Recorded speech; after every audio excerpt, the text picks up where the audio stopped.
Calling for peace. Chinese Foreign Minister Wang Yi praised multilateral organizations, such as the UN, and attributed ongoing world conflicts to the breaching of the UN Charter. Global challenges, including terrorism, are not invincible. We need to identify their root causes and respond through international cooperation and comprehensive management. We believe that peace and development are still the mainstream of the world today. As long as we truly abide by the purposes and principles of the UN Charter, we can settle disputes peacefully, avoid conflict and confrontation, and achieve win-win cooperation on the basis of peaceful coexistence. One said Chinese President Xi Jinping's proposals on building a community of common destiny and achieving mutual benefit were widely welcomed around the globe. On China-U.S. relations, one highlighted the need to cooperate. The common interests of China and the U.S. are far greater than the differences. Strengthening cooperation between the two sides is necessary for global stability and the expectations of people from the two countries and the world.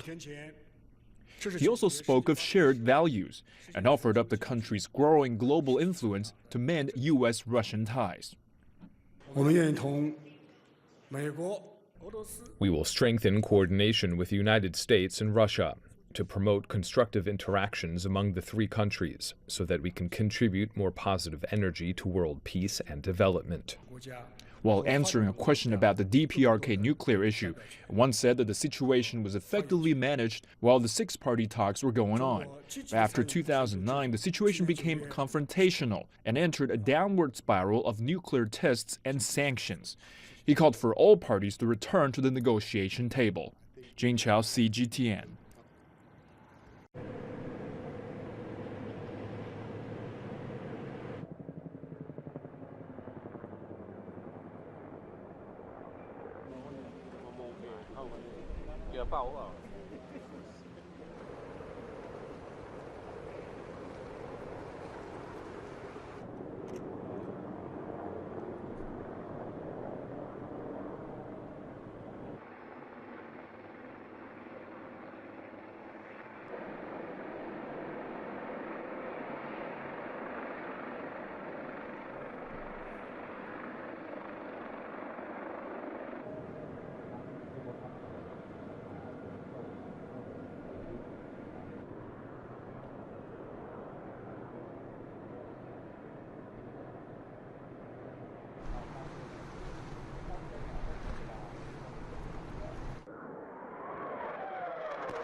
Five, 6, 7, 8, 10.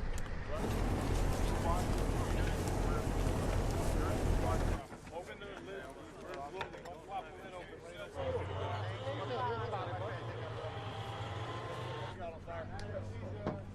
Some big ass fucking flame.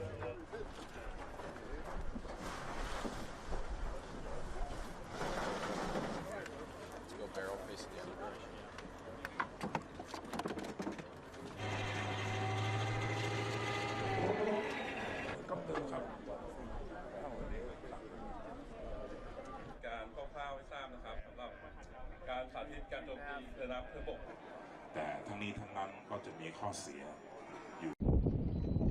A crack force of South Korean Marines land on a tropical beach. Off the coast, a frigate monitors the advance.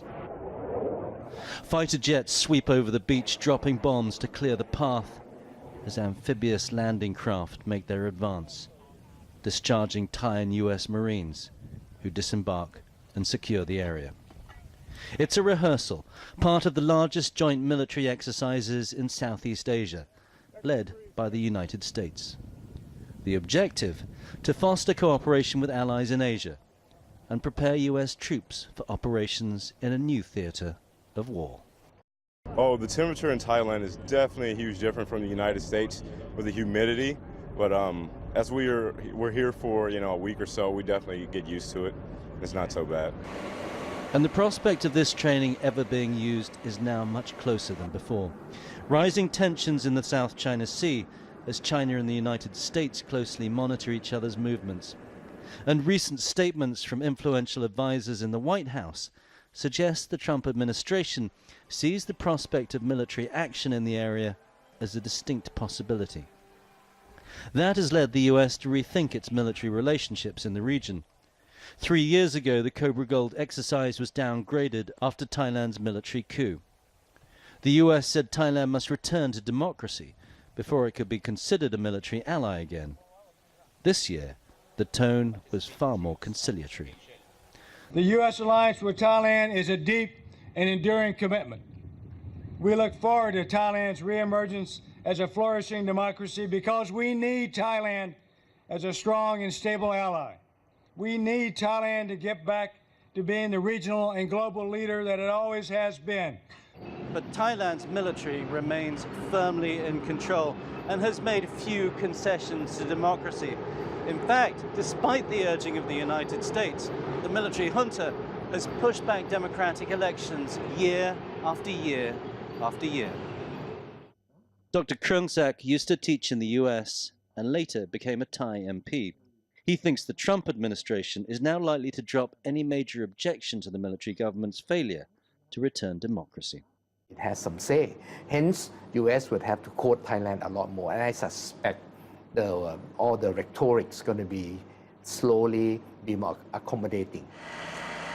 These exercises between US and Filipino Marines in 2013 were also designed to re-engage Asian allies as part of the US's pivot to Asia.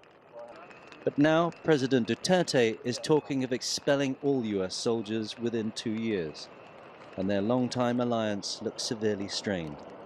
As the US contemplates its future in Asia, there are likely to be rough seas ahead. Tony Cheng, CGTN. Calling for peace, the Chinese foreign minister hailed the contributions of multilateral organizations such as the UN. Wang then attributed ongoing world conflicts to instances of breaching the UN Charter. Global challenges, including terrorism, are not invincible. We need to identify the root causes of them and respond through international cooperation and comprehensive management. We believe that peace and development are still the mainstream of the world today. As long as we truly abide by the purposes and principles of the UN Charter, we can settle disputes peacefully, avoid conflict and confrontation, and achieve win-win cooperation on the basis of peaceful coexistence.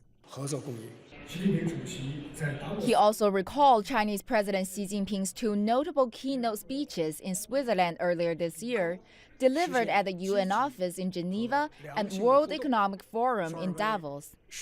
Wang said President Xi's proposals on building a community of common destiny and achieving mutual benefit were widely welcomed around the world. The Chinese top diplomat also touched on China-US relations, saying cooperation between the two is necessary for global stability. The common interests of China and the U.S. are far greater than the differences. Strengthening cooperation between the two sides is necessary for global stability and the expectations of people from the two countries and the world. He added that China will continue to deepen reform and expand its opening up so as to contribute to global development by its own development.